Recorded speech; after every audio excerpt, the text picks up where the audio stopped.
Christina, are you complaining again about that little girl? You need to understand that things are the way they are for a reason. Laws and protocols exist for a purpose. Besides, you're studying to become a lawyer. You should be focusing on your studies instead of worrying about a child you don't even know, said Christina's mother with a mix of frustration and concern. Embark on this heartwarming story now. And if you're already familiar with our channel and want to keep supporting us in bringing you more emotional stories, help us out by pressing the like button. Now let's get into the video. Every day, young Christina, a waitress at a local restaurant, looked after a little girl named Gabriella. Christina was on her morning shift, cleaning tables and running errands before the cafe opened. She enjoyed these early shifts for several reasons. First, it was a peaceful time, as most customers didn't start arriving until after 11 a.m., and the early orders were mostly just pastries and coffee. The second reason was that her boss wasn't around to constantly pester her with the same repetitive speech about treating customers well to make them spend more. This routine could sometimes become a real headache, especially if Christina felt she wasn't being friendly enough with the guests. But the most special reason of all was that Christina got to see her little friend Gabriella. The 5-year-old girl would show up like clockwork every morning around 9 a.m. She didn't speak much, but somehow, she and Christina had managed to form a bond. That morning, Christina had just finished her cleaning duties when she spotted Gabriella's tiny figure walking through the glass door. "Good morning, Gabriella. How are you today?" Christina greeted warmly. The little girl smiled shyly and nodded, indicating she was fine. She looked as she always did, her face a little dirty, her hands and arms showing signs of neglect, and her hair always in disarray. However, there was something striking about her. The clothes she wore were always of expensive, high-end brands, looking beautiful despite her otherwise unkempt appearance. "What a lovely dress you're wearing today. Was it a gift from your older sister?" Christina asked, curious as ever. The girl seemed to think for a moment, her expression serious, before shaking her head, as if saying it might be something else. "Wow, that's interesting," Christina responded, careful with her words. "Would you like the usual? A slice of cheesecake and some orange juice?" she asked excitedly. Gabriella beamed with happiness and ran to sit on top of her favorite spot, a wooden crate. Despite Christina's repeated attempts to get the girl to sit at the staff table, Gabriella always declined the offer, shaking her head with a smile. Christina warmed the cheesecake and squeezed some fresh oranges into juice. She served the breakfast to Gabriella and continued cleaning while occasionally glancing at the little girl from the corner of her eye. Gabriella ate quietly, her gaze lost in the pattern of the floor tiles. Christina had asked her many times where she came from and where her parents were, but the girl always responded with uncomfortable silence. One day, as Christina finished her shift, she saw Gabriella running down the street with a glass cup in her hand. This earned her a harsh scolding from her boss and a pay deduction for the broken glass. Christina had to lie, saying she didn't know what had happened. However, later that day, as she took out the trash, she found the glass cup beside the garbage bags near the restaurant. As she watched Gabriella eat, Christina couldn't help but recall the first time she ever saw the little girl. Gabriella had been standing by the trash, trying to open the bags left out from the previous night, hoping to find something to eat before the garbage truck arrived. When Christina first saw her, she froze, feeling both pity and fear. The young waitress made a mental note of the girl's appearance, thinking how pretty she was despite the circumstances. There was something about Gabriella that reminded Christina of herself at a younger age. Instead of scolding the child for rummaging through the trash, Christina had spoken in the gentlest voice she could muster. "Hey there, are you hungry? How about I make you something for breakfast, and you leave these bags alone?" The little girl had been frozen with fear, not knowing how to react. Christina cautiously approached her, extending her hand. "Come with me, I'll get you something to eat, and then you can go, okay?" The girl remained motionless, but when Christina lightly grasped her arm, a chill ran down her spine. "I promise I won't hurt you. I just want to give you something to eat, and then you can leave," Christina reassured her. Slowly, Gabriella seemed to understand, or perhaps was too scared to run away, and she walked stiffly toward the kitchen. Since no one else had arrived at the restaurant yet, Christina seated the girl on the wooden crate where they stored tomatoes and began preparing a meal for her. That day marked the beginning of their unique bond, one that would evolve in unexpected ways as Christina uncovered more about Gabriella's life and her mysterious presence at the cafe each morning.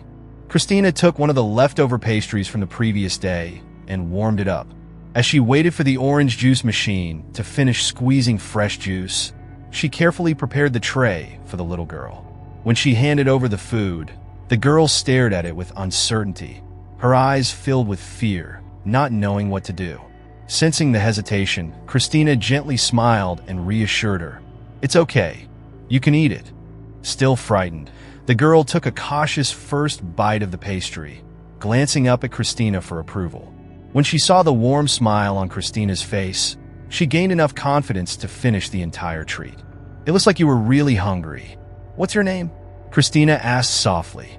The girl responded in a barely audible, sweet voice, typical of small children. "Gabriella." "It's a pleasure to meet you, Gabriella. My name is Christina," she said, her voice filled with warmth. "I'd love to help you get back home. Would you like me to walk with you?" Christina offered kindly. "I can't go alone," Gabriella responded firmly, looking directly into Christina's eyes with surprising conviction for a child her age. "Well, if you're sure, Gabriella, I'd like to ask you for a favor. Could you keep it a secret that I gave you free food? I could get into trouble. Can you keep this between us?" Christina asked, half jokingly but genuinely worried. Gabriella, with an intriguing look, locked eyes with Christina and in a voice filled with quiet determination said, "I don't have any friends." This simple statement sent a strange wave of emotion through Christina, filling her with curiosity about the lonely life this young girl must lead. However, before she could ask more, a customer entered the cafe, loudly demanding attention. Christina quickly went to take the order, and when she returned, the mysterious little girl had vanished. All that remained were napkins and an empty glass on top of the crate where Gabriella had been sitting. Christina feared that this fleeting encounter might be the last time she saw the lonely child. She assumed Gabriella was one of many children facing daily struggles, wandering the streets in search of food. However, 2 days later, to her surprise, the little girl returned with the same hunger in her eyes and her characteristic shy smile. That morning, Gabriella seemed especially cheerful as she enjoyed her pastry, all the while quietly watching Christina go about her tireless work. When Gabriella finished eating, she did something she had never done in all the months she had been visiting the cafe. In a timid voice, she asked, "Could I have another one, please? We won't have any food at home today." The request caught Christina off guard, but at the same time, she recognized this as an opportunity to learn more about Gabriella's life. "Of course, I'll wrap another piece of cake for you, and I'll give you a plastic cup so you can take more juice. But tell me, why won't there be any food at your house today?" Christina asked with growing curiosity. "It's because my little brother is being born today, so no one will be home," Gabriella responded matter-of-factly. That revelation sparked a deep admiration in Christina for the girl, who was soon to become a big sister. But concern also settled in her mind. "And who will take care of you while your mother is with your brother?" Christina asked, her voice filled with worry. "There won't be anyone. I'll be alone," Gabriella answered with a startling sense of calm, as though the idea of being left alone was nothing new to her. Christina found herself torn between believing the child and questioning the truth of her words. After all, children often make up stories, but something in Gabriella's demeanor convinced Christina to take a chance. "You know, if you're going to be alone and you want a safe place to eat and play, you can come to my house today. I'll make sure you have something to eat, and tomorrow you can go back home," Christina offered sincerely. Gabriella smiled and nodded. She took the cake and juice, thanking Christina for her kindness before quietly slipping out the back door. Watching her leave, Christina felt a deep sense of helplessness. She had tried to seek help from the authorities several times, but the police officers showed little interest, often brushing her off with cold indifference. "If the child doesn't come to us seeking help, there's nothing we can do, miss. There are many children like her on the streets, and frankly, half of them wouldn't leave their mothers even if they were being mistreated. If you're helping her, I suggest trying to convince her to come to the station on her own. Otherwise, we can't intervene," was the disheartening response she received from the officers. When Christina turned to various child protection agencies, she was met with similar responses, though delivered in slightly more professional language. She was shocked at how little anyone seemed to care about these children, who were too young to even realize they were in difficult situations. That night, Christina returned home feeling both frustrated and worried. While her university classes were going well, the burden of not knowing how to help Gabriella was eating away at her. Her mother was busy preparing dinner when Christina started voicing her concerns again. Rolling her eyes, her mother sighed. "Are you complaining about that girl again, Christina? You need to understand that things are the way they are. Laws and protocols exist for a reason. Besides, you're studying to be a lawyer. You should be focusing on your studies, not on some child you don't even know." "I don't know her, Mom. You should see her. She's so sweet and small. It's so frustrating to study law and not be able to help someone who truly needs justice," Christina replied, her voice filled with emotion. Her mother placed her hands on her hips and in a tired tone said, "Christina, we've talked about this. You're studying law to have a better future, not to be some crusader for justice. You're doing this so you can make money, and with that money, you'll be able to help more people." Christina fell silent, taking her plate of food to the corner of the room. Sometimes, it felt nearly impossible to see eye to eye with her mother, who seemed only to care about. Money had always been important, and in part, Christina understood why. Both she and her mother had gone through tough times, almost losing everything a few years back. That's why it was so crucial for her to build a promising future, to achieve success and financial stability. The next day, Christina woke up early, arriving at the cafe well before her shift started, hoping to see Gabriella. But the little girl didn't show up that morning. Days passed without a sign of her, and then weeks, and soon months turned into 10 years. Throughout those years, Christina carried a lingering sense of guilt, always regretting that she hadn't followed Gabriella that last day to find out where she lived.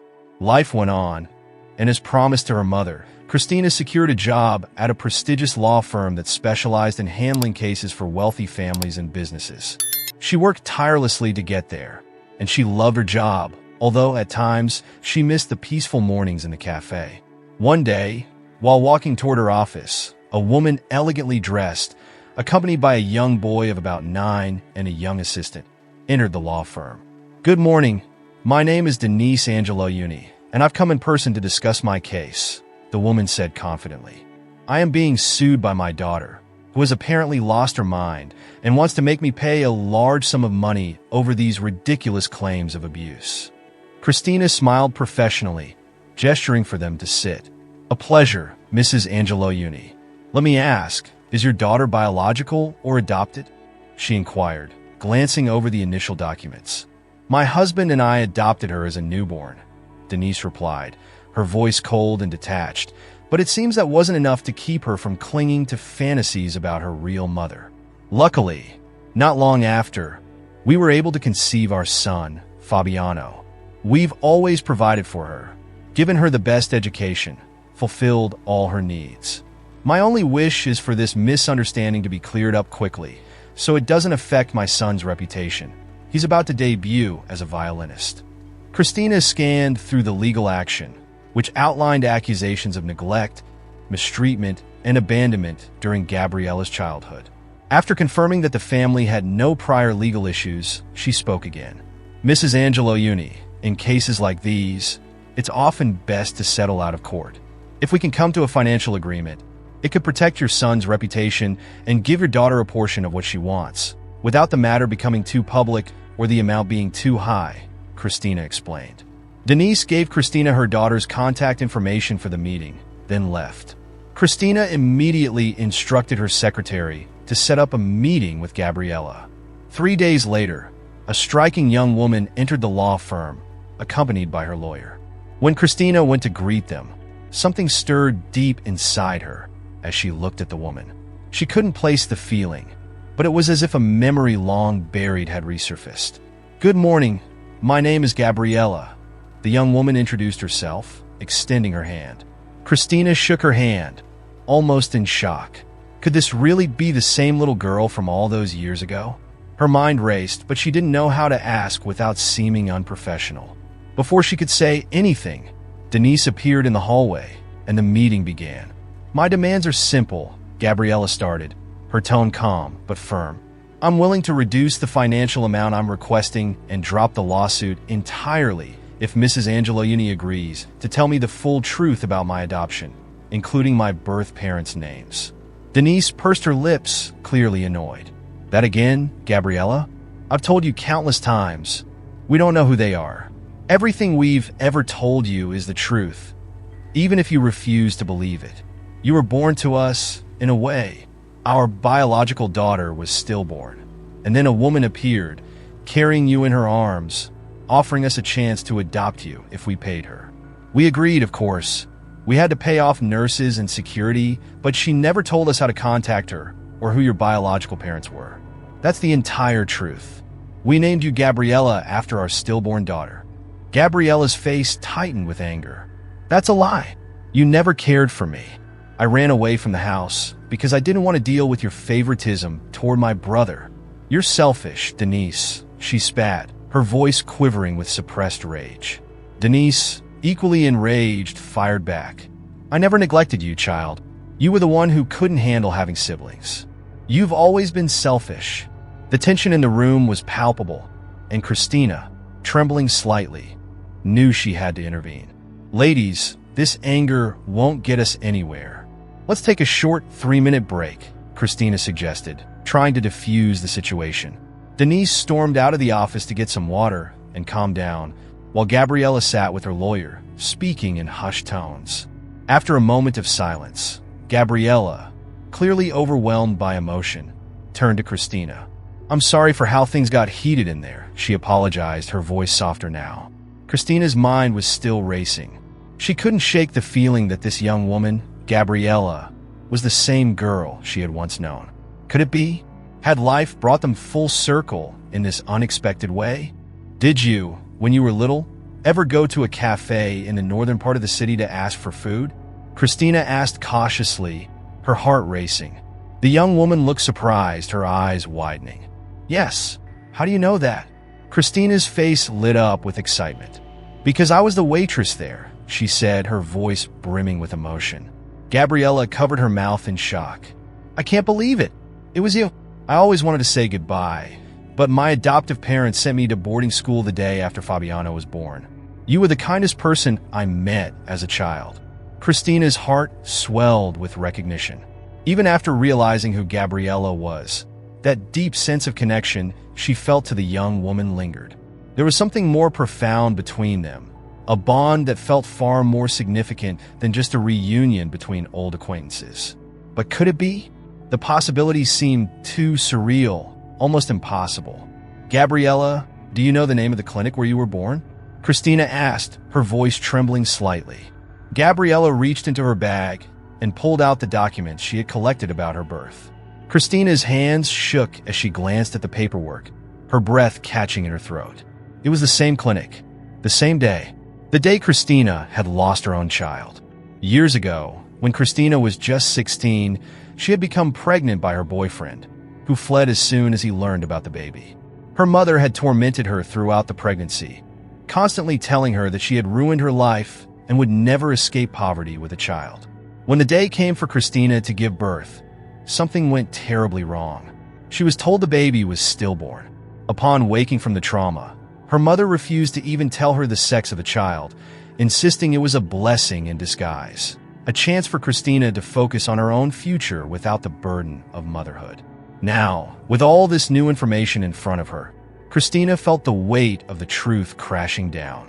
The similarities between Gabriella and her own lost child were too striking to ignore. Summoning all her courage, she made a bold decision. Handing Gabriella her documents back, she turned to her client and said, "I'm sorry, Mrs. Angelouni, but I can no longer represent you. I believe Gabriella is my daughter." The wealthy woman looked stunned, her face quickly turning red with fury. "You can't be serious. I'll sue this entire law firm for breach of contract," she threatened, her voice full of venom. But Christina didn't care anymore. The revelation had completely changed her priorities. Without a second thought, she left the office and rushed home to confront her mother. What followed was a long, exhausting argument, but eventually, her mother broke down. Yes, Christina, her mother confessed bitterly. I sold your baby to a rich couple. I thought she would have a better life. I don't regret it, because that's how you managed to prosper, how you were able to leave poverty behind. Christina's voice cracked with anger and pain. You stole my daughter from me, and she had to suffer eating from garbage bins while you justified your actions. I can never forgive you for this, she said, her heart breaking all over again. With Gabriella's consent, they decided to take a DNA test. Days later, the results confirmed the truth. Gabriella was indeed Christina's biological daughter. The two women were left speechless, stunned by how fate had worked in such an extraordinary way to bring them back together. Gabriella settled her case with her adoptive mother, agreeing to an economic arrangement. Meanwhile, Christina made a life-changing decision. She resigned from the prestigious law firm and started her own practice, dedicating her career to helping families in crisis and advocating for homeless children. She had learned that sometimes the most profound moments of happiness, the ones you think have eluded you forever, can come back into your life when you least expect it. Christina's new mission became clear. She would use her personal experiences to make a difference for others, particularly children facing difficult circumstances, just like Gabriella had. Her office became a refuge, a place where hope and justice were sought relentlessly. Over the years, Christina earned a reputation as a leading attorney in family law. Her tireless work and unwavering commitment to her clients made her a renowned figure in her field. She became known not just for her legal expertise, but for her empathy, her understanding, and her ability to find creative solutions to the most challenging cases. As Gabriella grew into adulthood, she rebuilt her life alongside her biological mother. She graduated from university, found stable work, and entered a loving, healthy relationship. Gabriella was grateful for having reunited with Christina while also appreciating the love she had received from her adoptive family. Together, Christina and Gabriella dedicated their lives to helping others overcome the hardships of family life, knowing firsthand how difficult circumstances could impact a child's future. Christina's work was no longer just a job. It was a calling, a life mission. She knew she could make a difference in the lives of countless children, and she was determined to do so. Her personal story, filled with heartache and adversity, had become the driving force behind her pursuit of justice and protection for vulnerable children. And so, Christina's journey continued, leaving behind a legacy of love, passion, and resilience. Her story serves as a powerful reminder that, even in the darkest of times, there is always a bright light to guide us. She chose to be that light for those who needed it most. What do you think? Did Christina make the right decision? Would you have done something differently? Share your thoughts, and if you enjoyed this video, give us a like and subscribe so you don't miss the next inspiring stories.